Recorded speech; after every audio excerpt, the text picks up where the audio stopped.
అసమానుడైన వాడు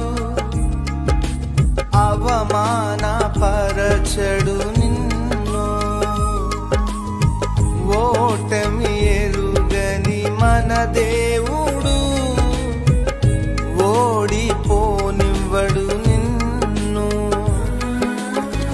ఘన కార్యాలెన్నో నీకై చేసినవాడు కష్టకాలమందు నీ చేయి విడచునా.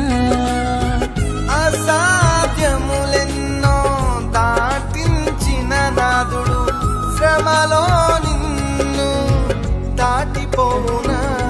సియోను దేవుడే నిన్ను సిగ్గుపడనివ్వడు, కనికరాపునుడే నీ కన్నీరు తుడుచును.